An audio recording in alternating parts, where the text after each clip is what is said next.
Lebanon में Beirut में, राजधानी बेरूत से लेकर तमाम इलाकों पर हिजबुल्लाह के ठिकानों पर भी आईडीएफ की स्ट्राइक चल रही है। उसने यह तक चेतावनी दी है कि लेबनान खाली कर दें, यानी अब यह दायरा बढ़ रहा है। तो क्या उस वसीयत में खामनेई ने कुछ मैसेज हिजबुल्लाह के लिए भी छोड़ा था? ऐसे तमाम कयास संभावनाएं, इन संभावनाओं के बीच आईआरजीसी का अपना ऑपरेशन चल रहा है, ईरान के हमले चल रहे हैं, तो लेबनान पर अब बड़ा हमला कर सकता है इजराइल। हमने 1-1.5 साल पहले ऑपरेशन देखा था, सीज फायर हुआ था, इजराइल की फोर्स वापस लौटी है। तो अब दक्षिण लेबनान के 50 गांव खाली करने के आदेश दिए इजराइल ने।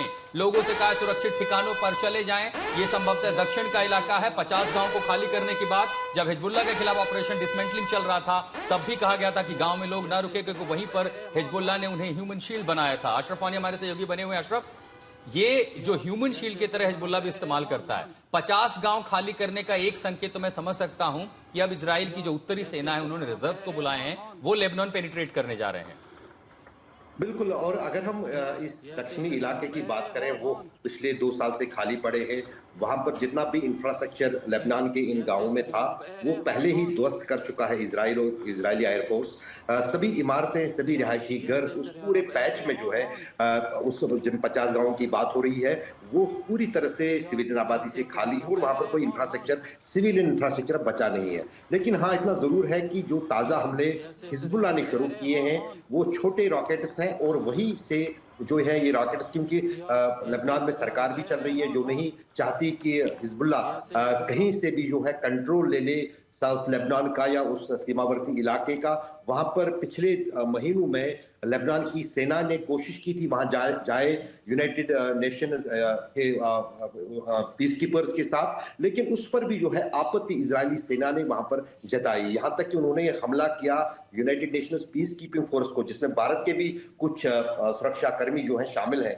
लेकिन उसके बावजूद भी अभी देखा जा रहा है कि ये एक आसान विकल्प लग रहा है इजराइल को कि यदि वो जमीनी तौर पर उस साउथ लेबनान, जो कि उसके लिए हमेशा चिंता का विषय रहा है, उसमें घुसे तो वो हिजबुल्लाह के हमलों को किसी हद तक रोक सकता है। ठीक है अशरफ, आप बने रहे। मेजर जनरल लेके शिवाज हमारे साथ जुड़े हुए हैं। जनरल साहब, 2 चीजें हैं। इजराइल कई फ्रंट पर लड़ सकता है, उसने पहले भी ये युद्ध लड़े हुए हैं। हमास युद्ध के दौरान भी वो हूती से लेकर के हिजबुल्लाह से लड़ रहा था, हिजबुल्लाह की लड़ाई के दौरान भी वो हमास के हमले झेल रहा था, हूती को झेल रहा था। लेकिन अब उसकी लड़ाई प्रत्यक्ष रूप से ईरान पर है। अगर वो अपनी सेना का बड़ा टुकड़ा उत्तर में एंगेज करता है, कितनी संभावनाएं हैं कि इजराइल को नुकसान भी झेलना पड़े? हाँ देखो आशुतोष, इजराइल चाहेगा कि अब कंसंट्रेट ईरान पे करे, मगर ये सच्चाई है हिजबुल्लाह और हूती रिबल तो मदद करना ही है ईरान पे। तो हिजबुल्लाह बहुत एक्टिव हो गया है, हिजबुल्लाह वहां से फायर कर रहा है जो नदन इजराइल में है। और ये सच्चाई है कि हूती रिबल जो है रेड सी को बंद करेंगे, तो ये तो होना ही था और इसके लिए प्रिपेयर्ड भी है अमेरिका और इजराइल दोनों। मुझे लगता है अभी स्ट्रेटेजी अमेरिका और इजराइल की रहेगी कि किसी तरीके से ईरान का जो भी नए लीडरशिप आता उसको खत्म करें, उसके जो न्यूक्लियर फैसिलिटीज हैं, इफ्शान, फोर्दो, नताज, उसको बर्बाद करें, इनकी जो कमांड है, कंट्रोल स्ट्रक्चर, उसको बर्बाद करें। और तीसरा यह है कि इनकी सप्लाई चेन को तोड़े।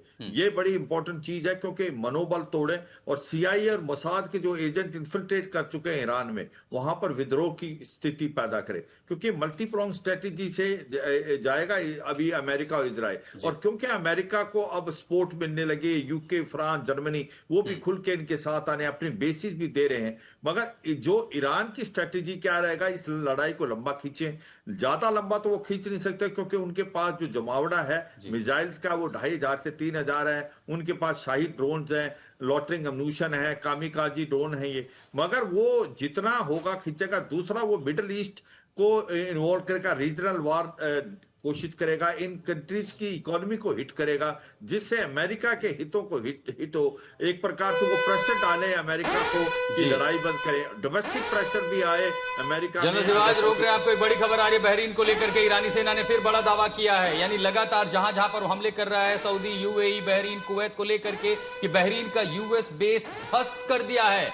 अमेरिका खंडन कर रहा है, ईरान के दावे बढ़ रहे हैं कि बहरीन में अमेरिकी एयर डिफेंस सिस्टम को ध्वस्त कर दिया है। यह ईरान का दावा है।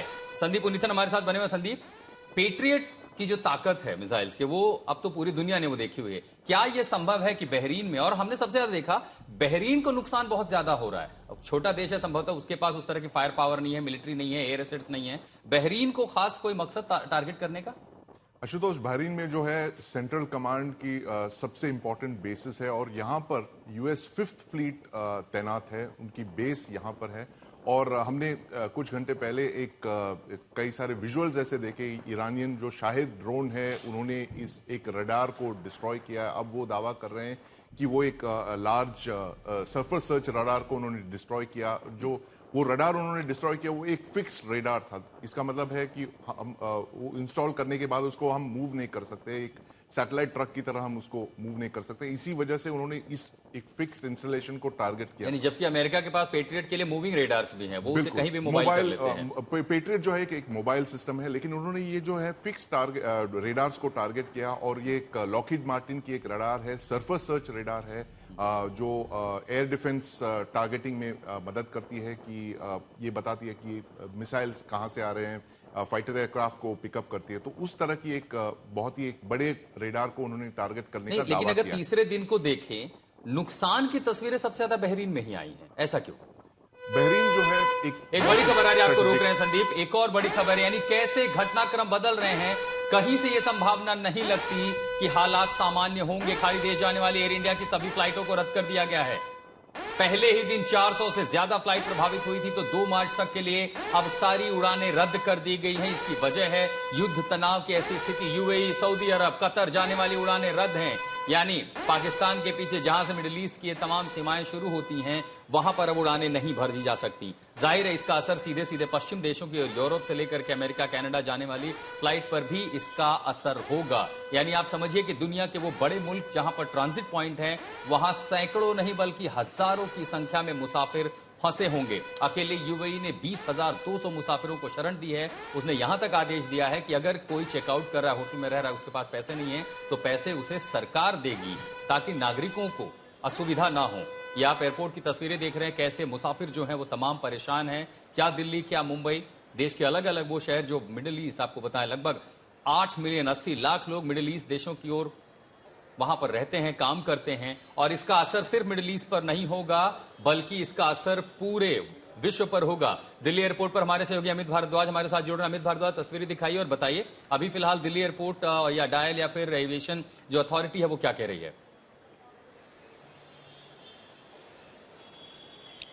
आशुतोष, देखिए इस वक्त बड़ी खबर हमारे दर्शकों के लिए ये है कि पहले ही ये 28 फरवरी और 1 मार्च को कैंसलेशन था, लेकिन अब मार्च 2 के लिए भी जितने ऑपरेशंस थे, खासतौर पे एयर इंडिया की अगर हम बात करें, तो UAE, Saudi Arabia, Israel, Iran, इन सभी देशों के लिए और कतर के लिए सारे ऑपरेशंस 2 मार्च के लिए कैंसिल कर दिए गए हैं, सस्पेंड कर दिए गए हैं। इसके साथ साथ अहम जानकारी ये है, Amritsar, Birmingham, Delhi, Zurich Delhi, Copenhagen और बर्मिंघम दिल्ली, ये एयरक्राफ्ट जो एयर इंडिया की थी उसको भी कैंसिल किया है।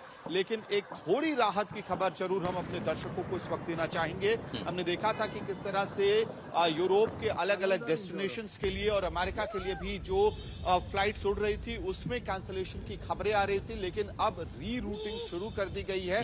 तो नॉर्थ अमेरिका के लिए जो एयरक्राफ्ट उड़ने वाली है देश के अलग अलग हिस्सों से, खासतौर पे एयर इंडिया की अगर हम बात करें, तो उनको रीरूट किया गया है, जिसकी वजह से समय भले ही ज्यादा लगेगा, लेकिन जो रीरूटिंग की प्रक्रिया है उसको आज पूरा कर लिया गया है। यानी सिंगापुर का रूट ले सकते हैं संभवतः आगे के लिए, थोड़े आपको कम होते हुए दिखाई देंगे नॉर्थ अमेरिकन। अच्छा, ये बताइए कि भारत के जो एयरपोर्ट है यहाँ पर ट्रांजिट में कितने लोग हैं जो अभी भी ट्रांजिट में, क्योंकि हमने देखा यूएई में हो या अबू धाबी में हो या दोहा में हो, वहां पर लोग ट्रांजिट में है। भारत में कितने लोग अभी ट्रांजिट में और उनके लिए सरकार क्या मदद कर रही है?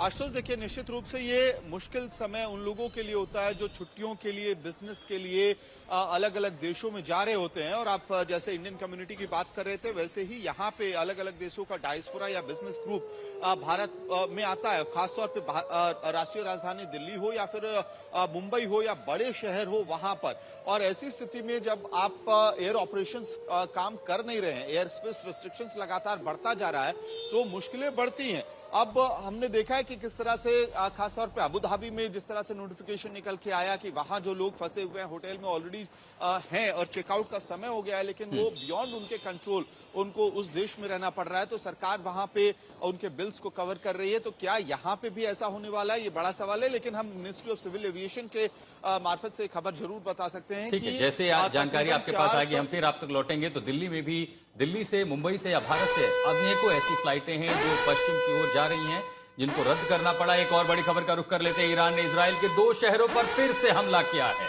तीसरे दिन लगातार 44 घंटे ईरान पर हमले जारी हैं और अब तेल अवीव के पास किरियात उनू पर जो हमला हुआ है, वहां मिसाइल गिरी है, वहां नुकसान की भी खबरें सामने आ रही हैं। ईरान ने हमला किया है इजराइल का किरियात उनू का इलाका, वहां पर भारी नुकसान की खबर आई है। तेल अवीव के पास किरियात उनू का ये इलाका जहां नुकसान की खबर है। संदीप उन्नीथन हमारे साथ बने हुए हैं। एक और बड़ी खबर का रुख कर लेते हैं। पल पल घटनाक्रम बदलते हुए साइप्रस में एयरफोर्स बेस पर अटैक किया गया है। इसी साइप्रस की ओर फ्रांस और ब्रिटेन का बेड़ा रवाना हो रहा था और अब साइप्रस में एयरफोर्स बेस पर ड्रोन से हमला किया गया है। यह हमला ईरान की ओर से है, जैसे इस पर भी जानकारी आएगी, लेकिन साइप्रस को निशाना बनाने के पीछे भी वजह है। वो भी वजह है कि नेटो के देशों का अपना एयरबेस है। संदीप उन्नीथन हमारे साथ है। संदीप, ब्रिटेन और फ्रांस दोनों का बेड़ा साइप्रस के आसपास घूमते रहता है और संभवतः इसी वजह से फ्रांस ने अपनी फ्लीट को, अपने जो कैरियर क्राफ्ट है उसको साइप्रस की ओर रवाना किया था ईस्टर्न मेडिटेरेनियन में। बिल्कुल, जो साइप्रस जो है एक आइलैंड देश है, एक द्वीप है, एक 9000 किलोमीटर स्क्वायर किलोमीटर लगभग है। वो टर्की के साउथ है, मेडिटेरेनियन में है। हम इसको एक एयरक्राफ्ट कैरियर के तौर पे देख सकते हैं क्योंकि वो एक बहुत ही स्ट्रेटेजिक लोकेशन में है, मेडिटेरेनियन में है। वहाँ पे एक एयरबेस है अक्रोती करके, जिसको यूएस यूज करती है, लेकिन प्राइमरली एक ब्रिटिश एयरबेस है। तो उसको ईरान ने टारगेट किया क्योंकि वहां से जो बहुत सारे अमेरिकन एयरक्राफ्ट्स रवाना हो रहे थे, उनको ये पता लग गया था और इसी वजह से उन्होंने इस बेस पे अटैक किया। और ये इसलिए क्योंकि ब्रिटेन ने कहा था कि आप हमारे इस बेस का इस्तेमाल कर सकते हैं अमेरिका की मंजूरी पर, और इसीलिए साइप्रस पर निशाना बनाया है।